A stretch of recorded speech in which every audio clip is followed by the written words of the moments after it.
तो चलिए सीधे टॉपिक पर आते हैं। राजस्थान नगरपालिका अधिनियम 2009 की धारा 57। ये धारा किस बारे में है? ये बताती है कि नगरपालिका की जो समितियां होती हैं उनका अध्यक्ष कौन होता है। ये एक बहुत ही जरूरी सवाल है और इसका जवाब एकदम साफ साफ इस सेक्शन में दिया गया है। तो चलिए इसको अच्छे से समझते हैं। तो सवाल ये है कि समिति का अध्यक्ष बनेगा कौन? क्या इसके लिए कोई चुनाव होता है? नहीं, इसका फैसला होता है एक तय पदानुक्रम से, मतलब एक हायरार्की से। ये समझना बहुत जरूरी है कि इस लिस्ट में सबसे ऊपर कौन है, क्योंकि प्राथमिकता का यही क्रम सब कुछ तय करता है। देखिए, नियम एकदम सीधा और साफ है। सबसे पहली प्राथमिकता मतलब फर्स्ट प्रायोरिटी हमेशा नगर पालिका के अध्यक्ष को ही मिलेगी।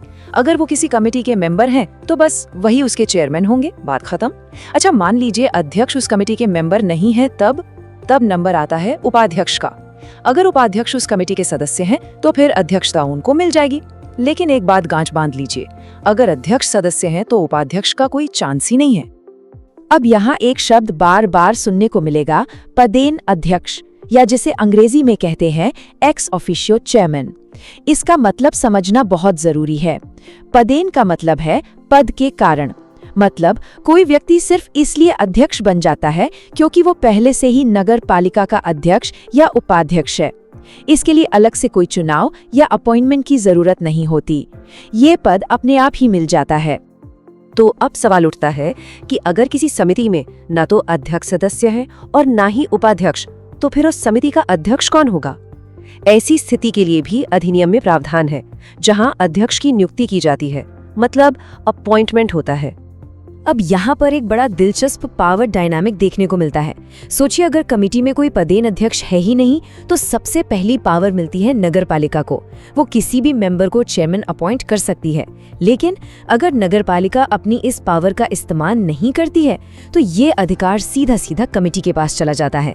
तब कमेटी खुद ही अपने मेंबर्स में से किसी एक को अपना चेयरमैन चुन लेती है। कहने का मतलब है, काम किसी भी हालत में रुकता नहीं है। ठीक है, तो हमने स्थायी अध्यक्ष की बात तो कर ली, लेकिन सोचिए क्या होगा अगर अध्यक्ष, चाहे वो पदेन हो या नियुक्त किया गया हो, किसी खास मीटिंग में आ ही ना पाए, तो क्या वो बैठक रद्द हो जाएगी? जी नहीं, बिल्कुल नहीं। इसके लिए भी एक व्यवस्था है। तो नियम एकदम साफ है, अगर परमानेंट चेयरमैन मीटिंग में नहीं है तो भी काम नहीं रुकेगा। उस बैठक में जितने भी सदस्य मौजूद हैं वो आपसी सहमति से अपने में से ही किसी एक को सिर्फ और सिर्फ उस एक मीटिंग के लिए अध्यक्ष चुन लेंगे। ये एक टेम्पररी व्यवस्था है जिससे ये पक्का होता है कि कार्यवाही चलती रहे। चलिए, अब तक जो कुछ भी हमने समझा है उसे फटाफट एक साथ रिवाइज कर लेते हैं। धारा 57 का पूरा सार इन कुछ पॉइंट्स में ही है।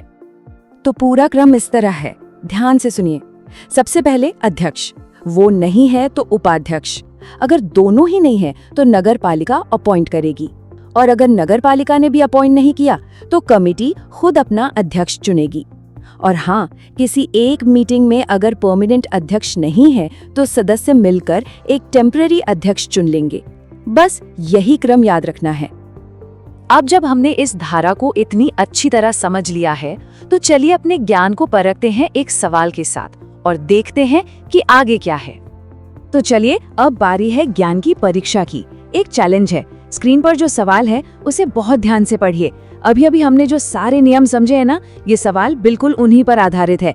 चाहे तो यहाँ पर एक पॉज ले सकते हैं और अपना जवाब सोच सकते हैं। देखते हैं कि कितना ध्यान से सब कुछ समझा गया है। इसका जो भी सही उत्तर लगता है उसे नीचे कमेंट सेक्शन में जरूर लिखिए। देखते हैं कितने लोग इस कॉन्सेप्ट को सही से समझ पाए हैं। आपके जवाबों का इंतजार रहेगा। अगर इस विश्लेषण से कुछ नया सीखने को मिला हो तो इस प्रयास को लाइक करें, अपने दोस्तों के साथ शेयर करें, और हाँ, स्मार्टेस्ट सिंपल को सब्सक्राइब करना बिल्कुल ना भूलें। हम हर रोज शाम 5 बजे सुजस करंट अफेयर्स की वीडियो लाते हैं। हमारा अगला डेली राजस्थान करंट अफेयर्स का वीडियो देखना मत भूलिएगा। जुड़ने के लिए बहुत बहुत